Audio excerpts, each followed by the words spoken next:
湖的团州院决堤一夜是刷爆了整个网络。那么这个决口现在的情况究竟怎么样了呢？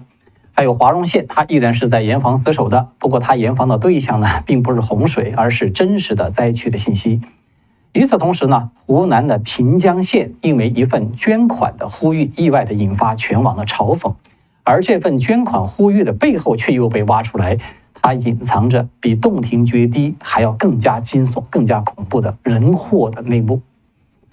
相信所有爱吃辣椒的朋友可能都有过购买这个老干妈油辣椒的经历，我也不例外。但是如果我们今天告诉你，包括老干妈在内的许多食用油的商家都被大规模的投毒了，而且投毒的种类繁多，持续时间非常的长，而且这个投毒者他就是中储粮这家巨型的这个企业，你会不会觉得是有点不可思议呢？那么这个事件现在它已经成为热度直逼洞庭决堤的这个爆炸性的事件，而且更关键的是这已经不是什么坊间传闻、流言蜚语了，因为中储粮的官方已经正式的出来发声明，相当于被迫的承认确有其事了。干净世界和 YouTube 的朋友们好，欢迎来到远见快评，我是唐晋远。洞庭决堤到现在呢，它已经过去了足足3天多的时间。那么根据中共官方他自己的说法呢，就是被淹没的地区的面积有多大呢？是达到了47.64平方公里，差不多接近48个平方公里吧。平均水深是5米左右，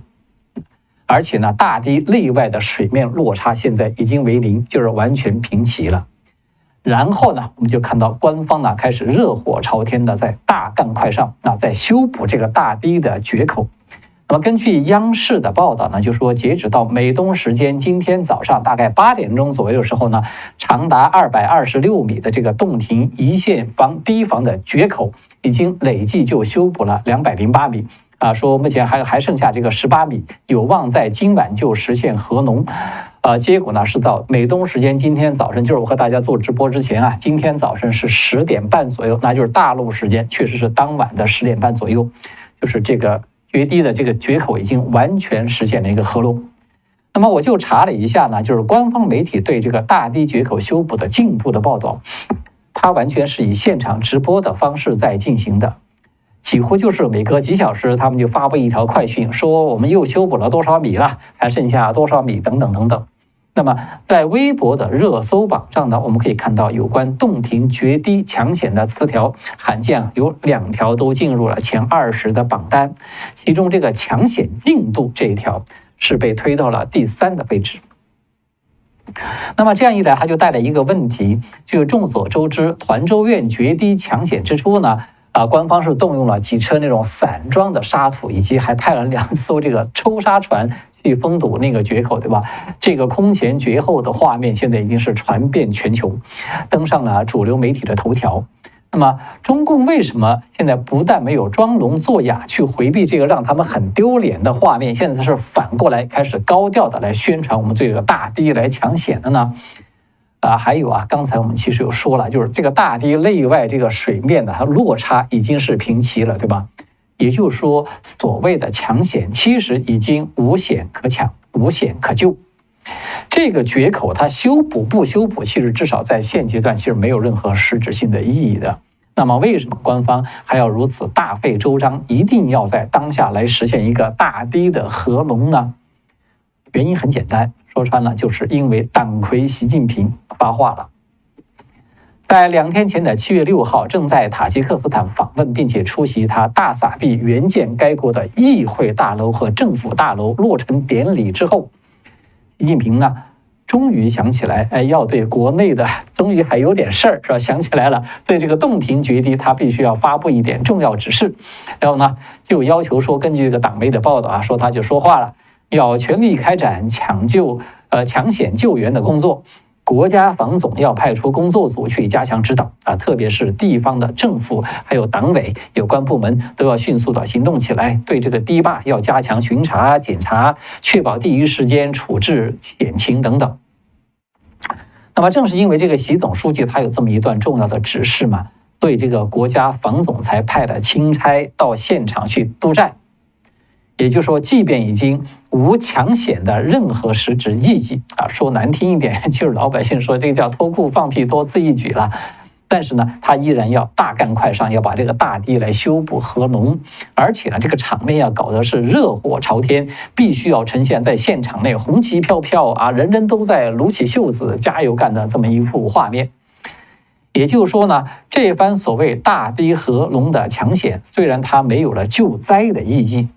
但是它对习近平来说却有巨大的政治意义。当局显然是把它作为一个挽回政府不作为的形象，挽回这种舆论被动的损失的一场形象工程来对待的。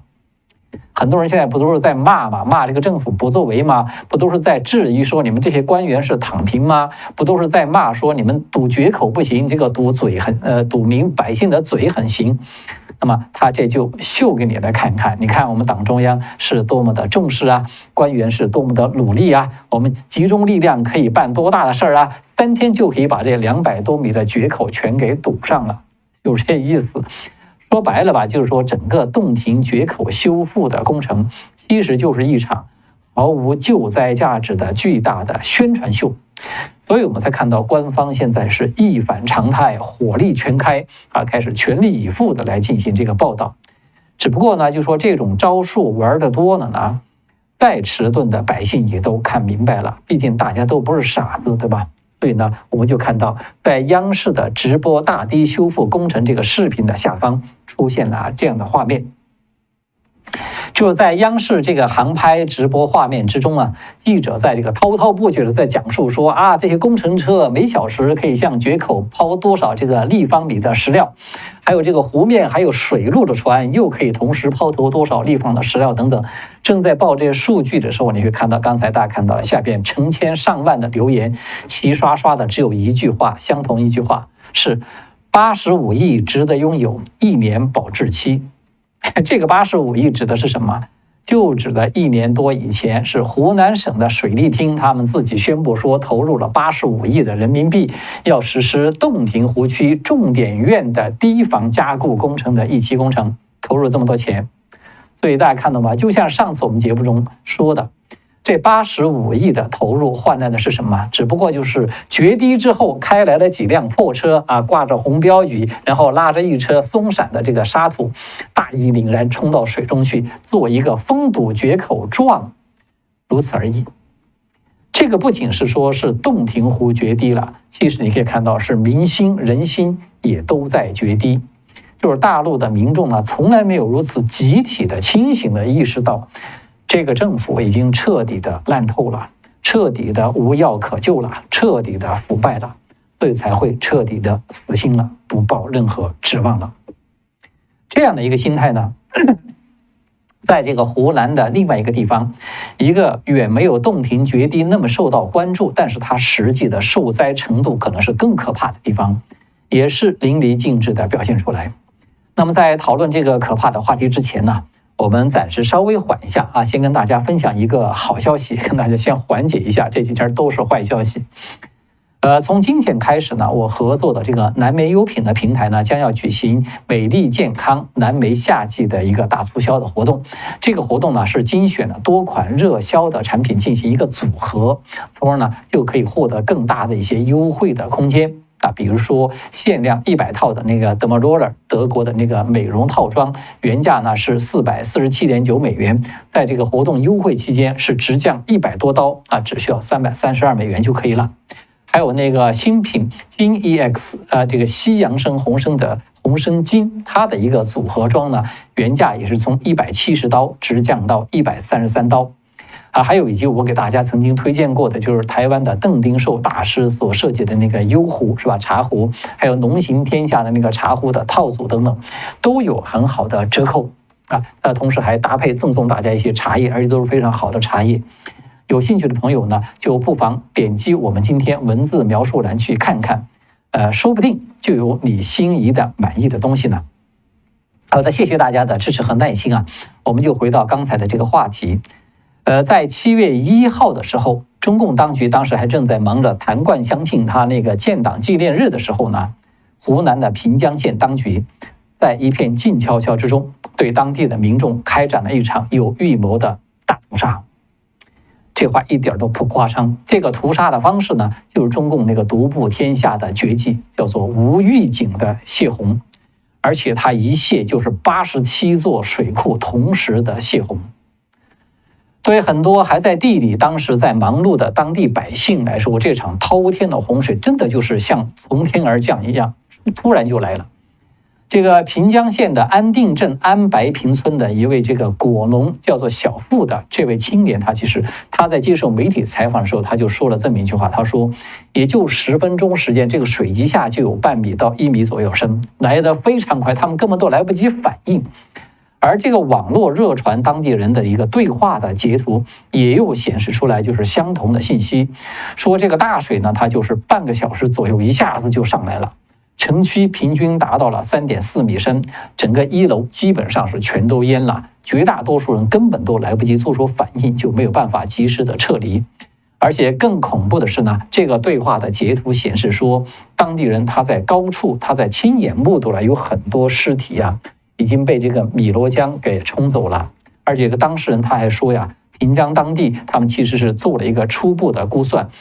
说大约有3万人失联。这个数字呢，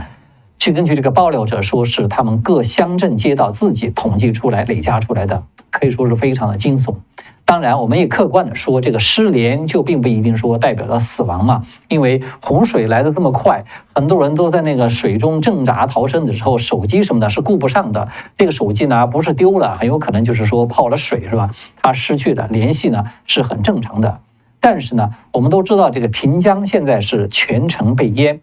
它的常住人口达到了115万，这么大规模的一个城市全都被淹掉。这失联的3万人之中，大家想想，哪怕只有1%的人死亡，它也都是300人，也都足以堪称是一场巨祸了。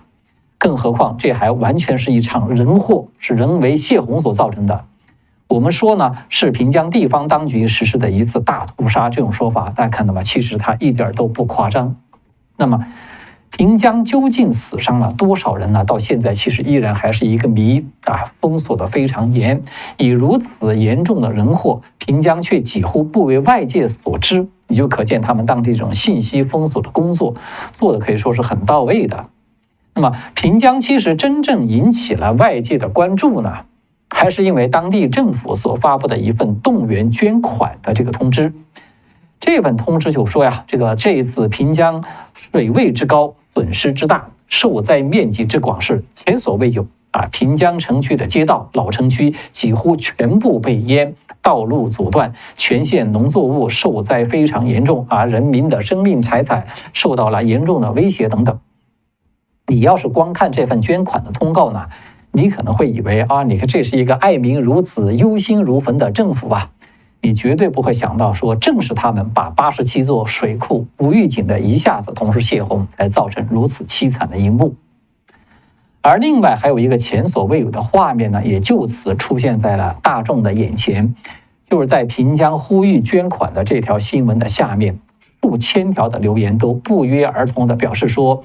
相信国家相信党一定会帮助你们的。现在国家有这么多的钱去援助全世界，自家的孩子不可能不管，是吧？刚才我们才说，你们看习近平刚刚去了塔吉克斯坦，才去援建了别人政府大楼，是吧？那又是多少个亿出去了？而更加令人目瞪口呆的是呢，有一家名字叫做霸王茶姬的，它是主打茶饮的一家这个大陆本土的企业，他就宣布说，向这次受灾的华容县去捐款500万元。结果呢，所有人都没有预料到，他不但没有招来大众的支持、鼓励和好评肯定，反而在这个评论区是遭到了几乎一边倒的民众的抵制，都在说以后不会再买这家企业任何的产品。理由也很简单，是什么呢？就说这个霸王茶姬从我们消费者身上赚了这么多钱，你不如拿去改善你们员工的待遇，或者说你直接的给普通的百姓发一点福利等等。现在呢，你这个霸王茶姬，你把大把的钱全部捐给政府这个救灾的机构，你就等于把钱送给那些贪官，让他们去挥霍。所以呢，我们不认同，我们要发起民间来坚决的抵制，再不买你的产品。而且我们还看到，在平江有一位土生土长的这个受灾的公民，他也是公开来发帖他就说，奉劝大家一定不要给我们捐款因为你捐了也到不了我们百姓的手中，你还不如说等到洪水退了，欢迎大家到我们当地来住一住农家乐呀啥的，这样的话可能更能够实际的帮助到我们当地的民众。就受灾的人都提醒你千万不要来捐款，这不是千古奇闻吗？很多朋友可能都还记得，说当年那个汶川地震的时候还有郑州大水灾，那个时候是吧？大到外面的多少个国家，中到国内的多少的企业，小到说多少个个人，即便是在受到这个郭美伟事件已经是重创中共慈善机构的背景之下呢，依然都是在慷慨解囊，在这个捐助灾区。而就在3年前的2021年的7月，当时不是河南郑州遭到了号称说1000年一遇的特大暴雨的袭击嘛？当时大陆有一家其实已经是濒临倒闭的运动鞋的品牌，叫做鸿星尔克的，他们呢就有低调的去捐款了5000万。结果呢，他在这个消息一传开之后，这家企业他们在抖音的直播间，就是销售的直播间，一夜之间就被民众给挤爆。从此前的平均每天的观看量大约只有几千人，一下子暴增到900万。你想增加了多少？3天时间就把这家企业的各种商品全部一扫而空，全部买空，销售额突破上亿元，当时是成为震动全国的一条大新闻。所以大家看到吗？谁能想到仅仅是3年之后，民众的心态出现了一个完全180度的逆转，从当初狂买去支持捐款的企业，到现在全民抵制去捐款的企业，这中间发生了一个什么样的沧海桑田、翻天覆地的变化呢？今年的大洪灾从这个当初江西九江发布家书说号召乡亲们回家来抗洪，全部遭到一致的这种嘲讽，再到他们这个直播洞庭决堤抢险被这个集体的嘲讽，再到现在平江的受灾民众呢呼吁不要去捐款，捐款的企业反而还受到集体的抵制。它发生了什么变化？有人说呢，这是民心在决堤了；有人说这是人心涣散了，队伍不好带了；还有人说是因为经济不行了，大家的确也没有能力去捐助了等等。我觉得这些说法就是你从不同的角度来看，可以说它都是说的有一定道理的。但是在我看来其实可以说绝大多数民众这个民心的本质其实并没有变的。在这种大灾大难面前，需要互助的那个最起码的人性的底线，我觉得其实对绝大多数民众来说仍然是在的，没有变。但是有一个东西变了，变的是什么？政府对百姓的认知彻底的变了，彻底的翻转了。对政府的所谓的信任对包括有政府背景的慈善机构的信任，它已经彻底的成为了一个负数。受灾的民众不是不需要不需要这个救助有能力捐款的人其实也是大有人在的。但是呢，这一波发生的全民抵制捐款，它就彻底的宣告了中共政府信用的一个破产，它其实也折射出大众的一种觉醒。这个就是为什么我说中共其实它已经进入了一种脑死亡的状态的原因。就是所有的人，包括体制那些官员，他们都在静静的等着这个体制垮台。这不捐款的背后，表面上是说不给这些贪官钱花，其实在我看来，它真正的含义只有一个，就是绝不捐款再去为这个政权去替他续命了。哪怕捐1分钱，让他再续命1分钟，我们都不干，就这个意思。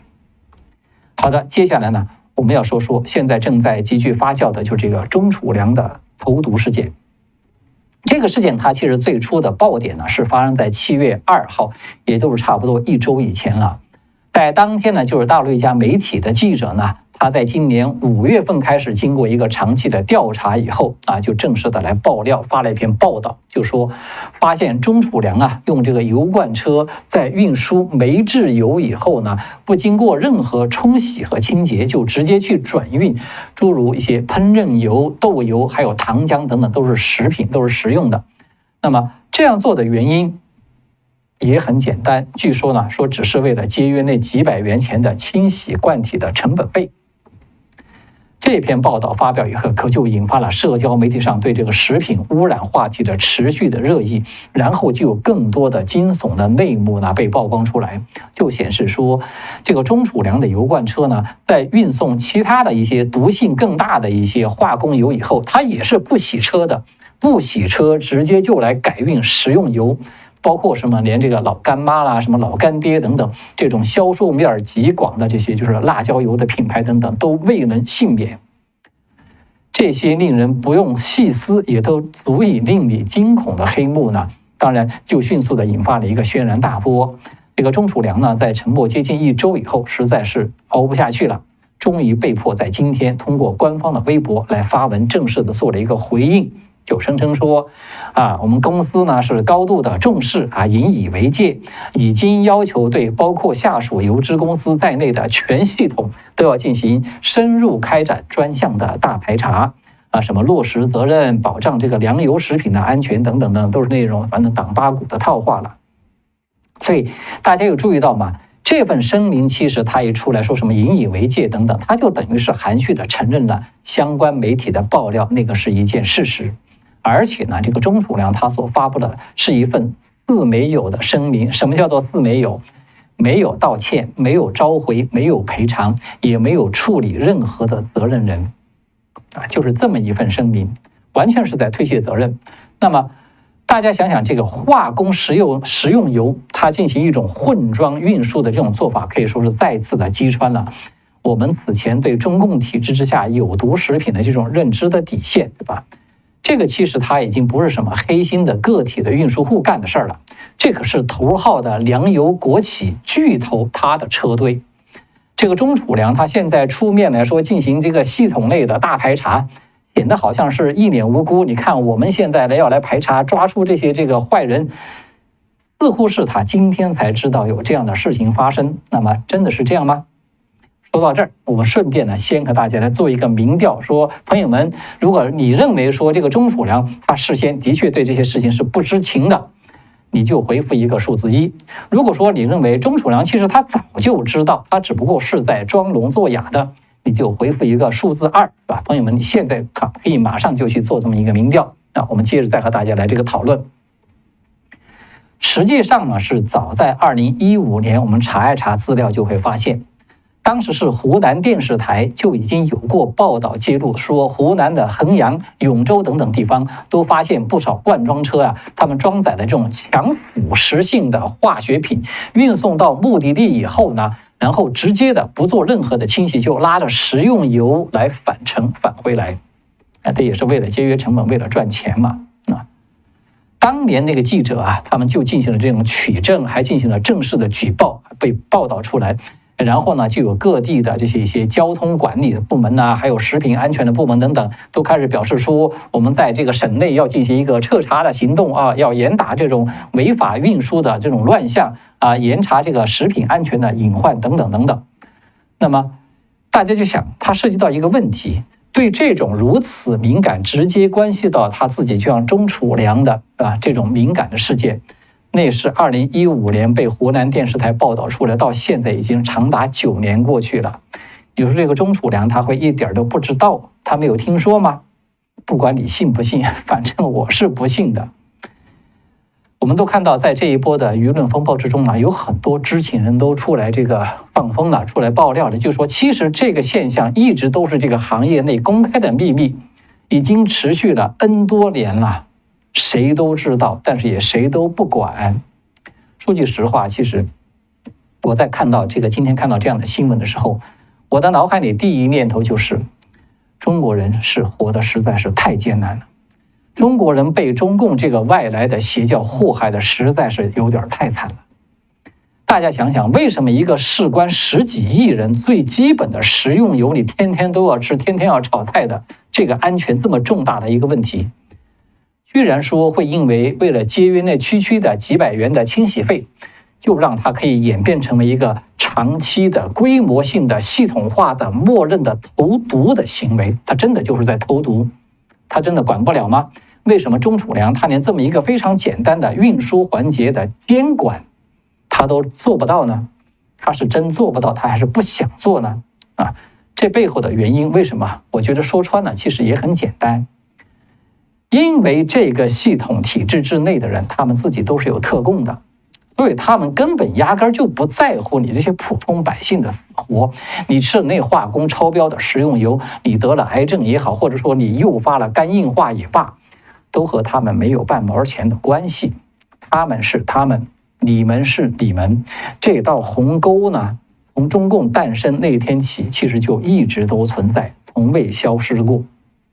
所以与此前曝光的有毒食品问题被这个党媒是多方的去掩盖，不同的是，这次我们看到是央视是吧，率先喊出来说，罐车装完化工油就去装食用油，无异于投毒，这个是央视给出来的定性。就连那个头号雕盘胡锡进都非常罕见的出来发帖大骂这件事情，说性质非常恶劣，他已经涉嫌是玩忽职守罪，喊着叫着说要追究钟楚良的刑事责任了。所以就带了一个问题，不就很奇怪吗？为什么央视和这个湖边现在都急眼了呢？他为啥不出来这个雕盘了呢？不是他们突然良心发现呢，现在要来充当一个正义使者呢？其实也很简单，因为他们赫然发现，他们自己原来并不在特供的名单里，他们自己原来也是因为含照量太低而被喂食了多年的这个毒食品，他们只不过也都是用过即弃的工具罢了，这是真正的原因。所以呢，我们就再说一遍，就是中共呢，它是一个有剧毒的东西，对吧？我说过多次了，它不但是剧毒，而且它的那个毒素的种类是非常多的。无论你是谁，无论你是体制外的还是体制内的，你只要信了它，迟早都是总有一款毒是适合你的。好的，下面呢，我们和大家来回应一个问题。这个问题呢，这位朋友他是这么说的，他是说到的就是关于这个，就是洞庭决口那个事件。他说，用沙堵决口才不是傻，是假装在堵。实际上呢，要利用决口来泄洪。以前泄洪呢，都要半夜的偷偷去挖开堤坝来泄洪，是怕被村民发现。现在都不需要半夜起来挖了，可以睡个好觉。问就是水流太急堵不住等内外水位持平。再说现在水流不急了，就可以合龙了，因为水位平了，这块地的泄洪能力、泄洪的功能已经就利用完了。我还真觉得这位朋友这个观点非常犀利，非常犀利。因为呢，的确对中共来说，我们以前和反复大家说过，就是他没有最邪恶，只有更邪恶，而且他的这种邪恶的程度往往会超出一般人的正常的思维方式。就你用正常人的思维方式，任何一个有良知、有人性的人，你很难去理解，你也很难去预判中共居然他会这么来做，他那个动机会有这么的坏，有这么的邪我觉得这位朋友，我直觉他可能说的是比较这个一针见血的，有可能就是当地呢，因为我还与此同时，我还在看到有其他的朋友，也是就是可能对体制内比较熟悉的朋友，有这个留言来发的评论，他就直接说，就是这个原因说穿了，他为什么要这样去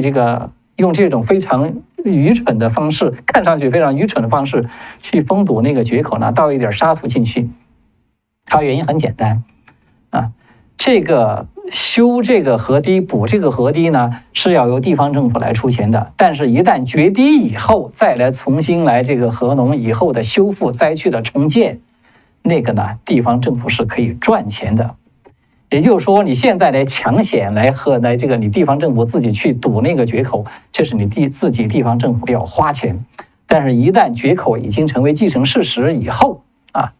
最终来灾区重建的时候，是地方政府会赚钱。他就说了这么一句话，当然我不太明白，我说实话我不太了解他这背后中共内部这些他的机关是吧？他为什么会有这样一种奇怪的机制？但是我也是一种直觉，我看完我就感觉这说的可能是有道理的，因为中共体制之内很多人他行事的方式就是这样，完全是利益第一位，利益优先，党性永远是超越于人性的。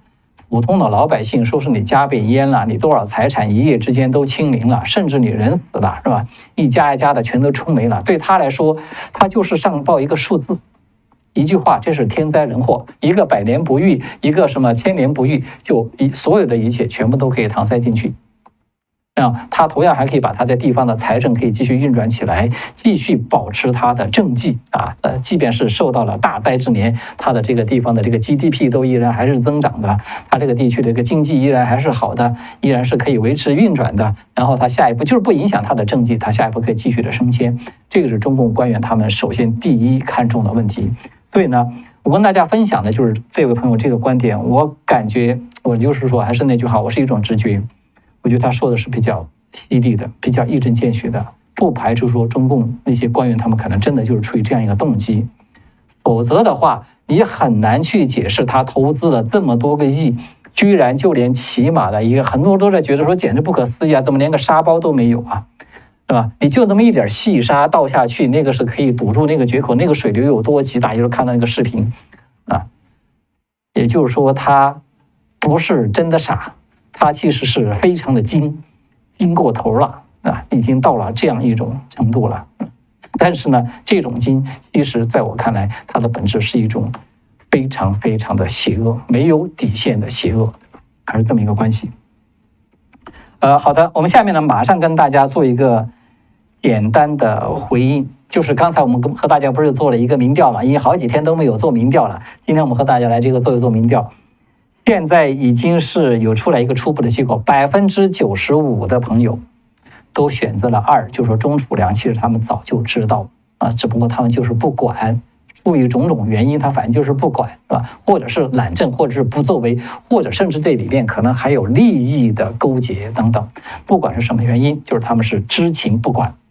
就是大概是这样一个结果。那么在明天的节目之中，我们会和大家再来反馈最终的一个就是民调的一个结果。那么我们今天的直播呢就到这里就结束了，非常感谢朋友们的这个留言和观点的分享，也非常欢迎大家来给我们提问。我们今天的节目就到此结束，下次再见。